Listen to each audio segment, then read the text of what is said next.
Hi, this is James Governor, co-founder of RedMonk, and we're here today for another conversation with RedMonk.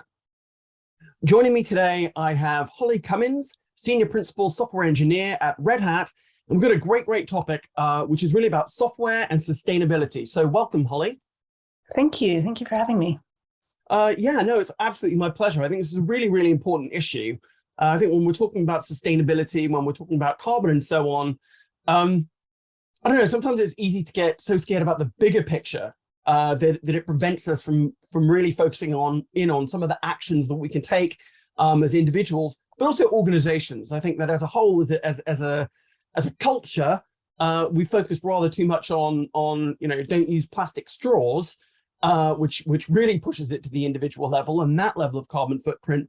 But we work for companies and organizations, and hopefully there are some things that we can do to improve the situation. So what's your take, Holly, on, in fact, maybe I should say a bit more about what is it exactly that you do at Red Hat?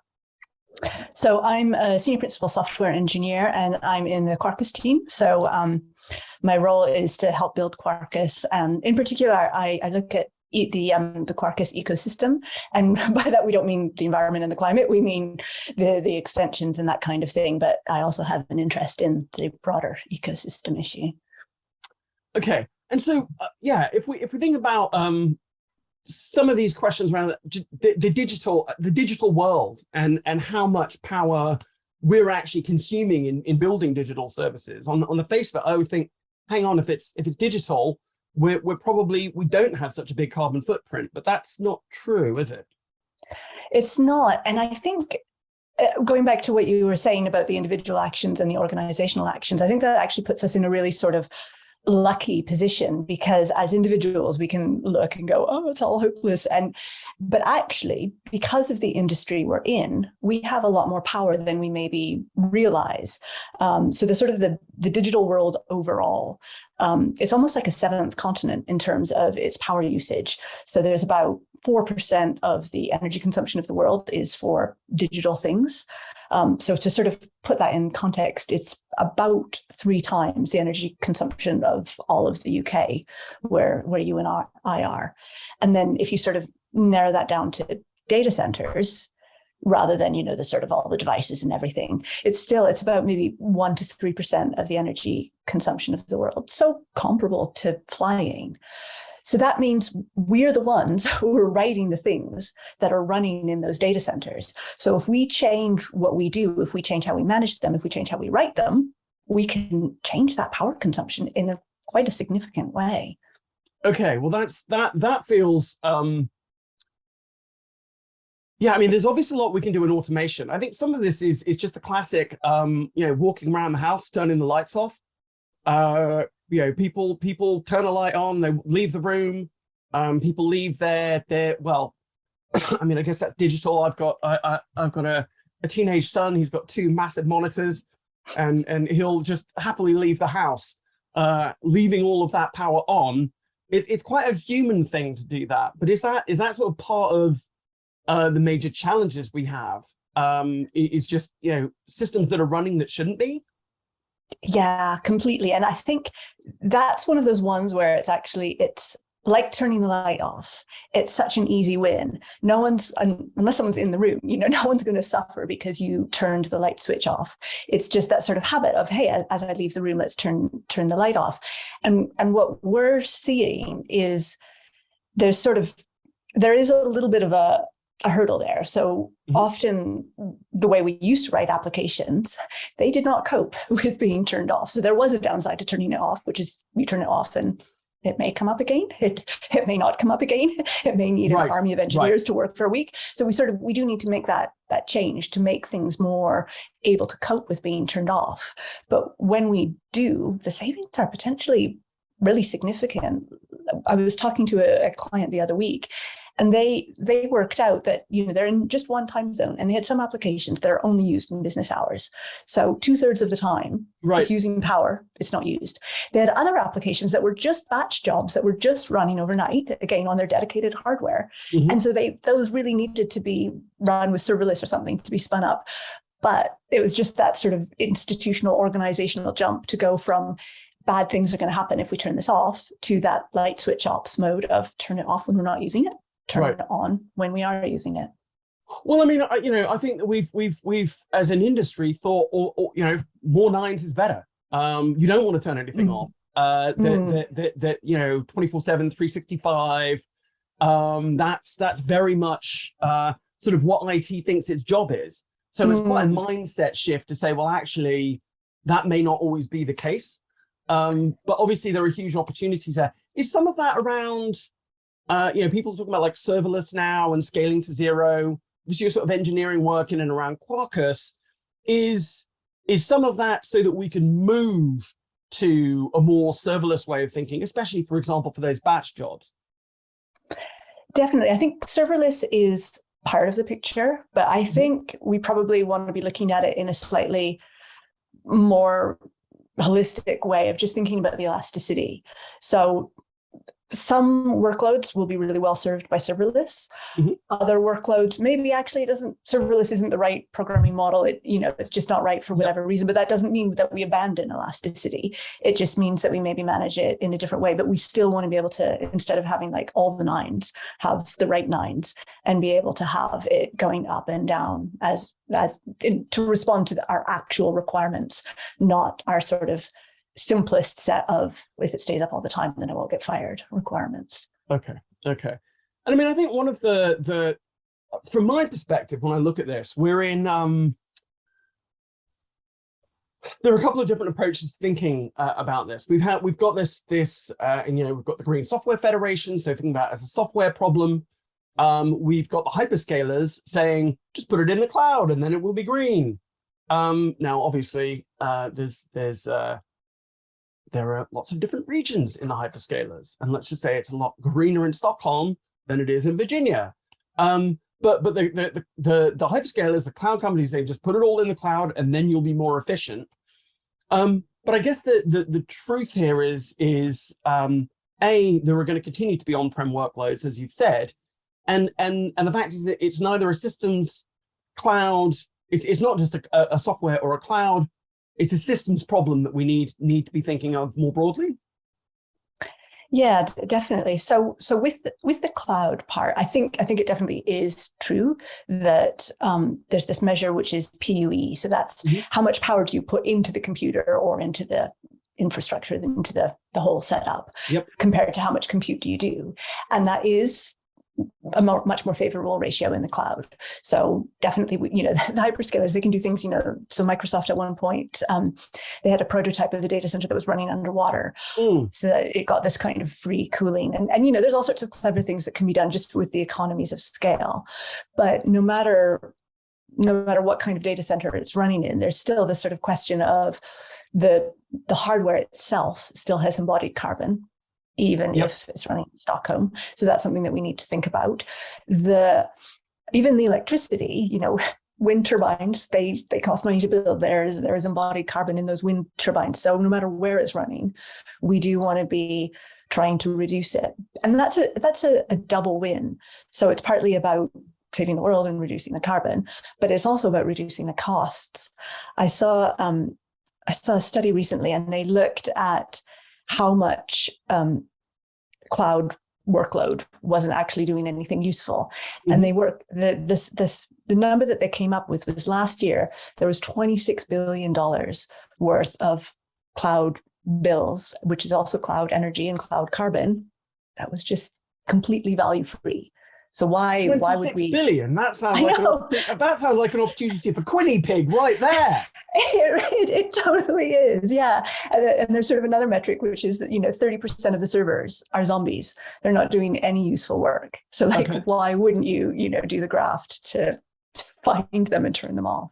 Right. And so to your point, this isn't just about serverless. This could be VMs. This could be containers. It's about all the infrastructure we're running. Really getting a sense of where the workloads are, when we need to run them. It doesn't need to be 24/7, certainly for batch. So you've got a sort of a framework, haven't you, for thinking about what are the aspects that we should consider when we're thinking about the power consumption of the systems that we're running. Yeah, there's sort of you can look at things like the green software principles, and there's 8 of those, and I find that kind of hard to hold all 8 in my head at once. So I like to think of it in terms of elasticity. So that's what we've been talking about. Can I bring it up? Can I bring it down? Because otherwise, it's probably going to be some of the time not contributing. And then utilization is quite closely related, because the higher if I can bring it up and bring it down, then I can get higher density in my systems. So for example, containers tend to have a much higher utilization than virtual machines. With a virtual machine, a whole bunch of the capacity of the system isn't being used. And then with both of those, they sort of feed into the third one, which is utility. Is this actually useful? This application that I'm running, this spare, unused capacity in my virtual machine, or should I just use it for something else? And so much of it is waste, which is where the sort of the utility. I think that's part of the problem is quite often nobody knows that, we know we feel like we don't want to switch it off. We don't have as much ownership. We don't, because there isn't that link between the product owner and the infrastructure supporting the product. But that's a whole question here about what we switch off. And I think that's an interesting one, because we talk about data operations, we talk about keeping the lights on, but at the risk of at least in my personal case, this isn't, try not to be too gendered about this, grumpy dad syndrome. I am the one that walks around the house turning off the lights and telling the kids that they need to, turn the lights off. It could be a parent, could be one of the kids actually. There are some wonderful children out there that will go and complain that their parents have left the lights on, I'm sure. But so it's not about keeping the lights on. It's about turning them off. And I think you coined the term Lightswitch Ops. Yeah, just that. And there's sort of 2 parts to it. One is making it as easy as turning a light on and off. So there's the sort of the speed of, like, does it come up instantly, and does it actually reliably come up, or you'd never turn a light switch off if it only came up half the time.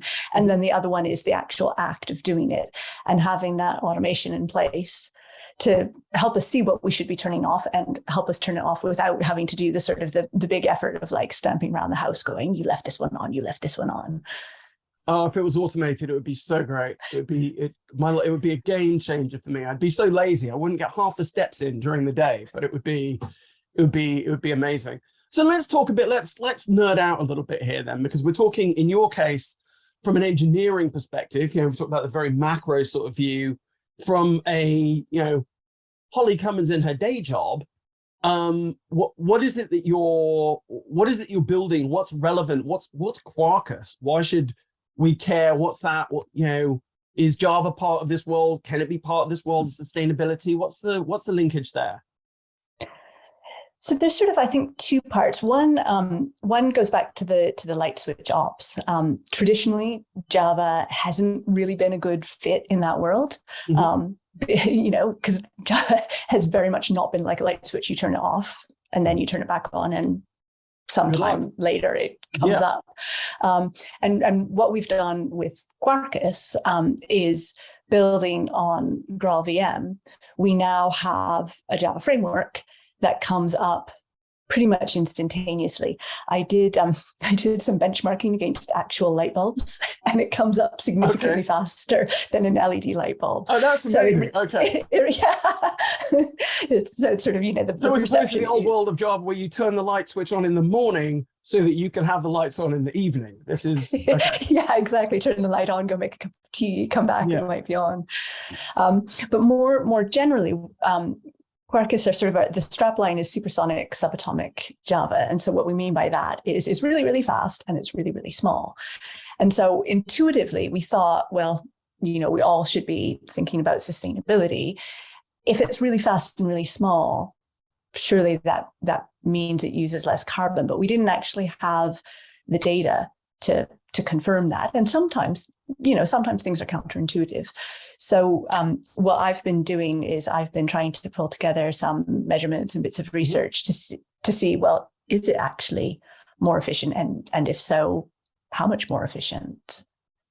And we're going to be getting to that exciting efficiency and looking at those charts in the next exciting episode of this series. Because me and Holly have said to ourselves, look, let's set some context. Let's look at the graphs as well. So there's going to be a follow-up, which you want to watch as well. But just in summary, for this show, Holly, I think that look, there's still a sort of a why. If there is a call to action for an individual, for an organization, what are some of the drivers to actually? So you talked about cost. That's that cost management certainly in the sort of the economy that we're facing now doesn't go out of fashion. What are some of the other things? I mean, is this partly about compliance to some of your ESG stuff? Why should an organization be getting a handle on their workloads, their IT workloads, and their legacy and production workloads in this sort of way? Why? And then what is the call to action? Yeah, so the why is kind of all of the above that you said, plus a few other things. I'm a big fan of Project Drawdown, and what they look at is climate solutions. So doing the research to say, here's what we need to be doing, here's how much it will help. And one of the things that they've observed is that a lot of the climate solutions are what they call no regret solutions. So that it's not like, I deprive myself of this and, I really would love that, but in order to save the world, I won't. It's, I do this thing and I make everything, I reduce my carbon footprint. Oh, and I'm also better off. And we see that with so many of the technology related climate actions. So for example, we talked a little bit earlier about hosting in Virginia versus hosting, in Stockholm. And for example, if you host in Finland, compared to hosting in London, Finland has 43% less carbon footprint and it's 15% cheaper. So then it's kind of, it's a double win. And so why wouldn't you do that? And similarly with turning off your workloads, you're saving a ton of cloud costs and you're also doing this good climate action. And that has the sort of the more general altruistic benefit, but then there's also a business benefit because increasingly consumers at both the business level and the individual level, we all really want to be reducing our carbon footprint and we want to be reducing the carbon footprint of the things that we consume. So if you can demonstrate that you have a lower carbon footprint, that's a commercial advantage. So again, it's this sort of triple win of I've lowered my costs and I've given myself a commercial advantage and I've saved the world. But what have the Romans ever done for us? So, okay, that's great. For me, I think part of the call to action is, put more pressure on the vendors, on the providers of technology. Yeah.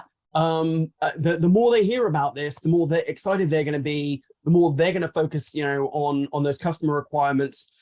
So whether they be the software suppliers that you rely on, like Red Hat, whether they be a hyperscalers, definitely this is a great thing to keep prodding Amazon and Google and Microsoft about. They can all do better than they are. They're all making extravagant claims about efficiency, but they can all do better and get a hold of your own workloads. So great. I'm looking forward to the next show. Thanks for joining me, Holly. And thanks all of you. We'd love to know what you think. And we'd really love to sort of get some feedback. This is an important issue and we need to make some noise about it. So once again, Holly, thanks for joining us. And that's a Red Button Conversation.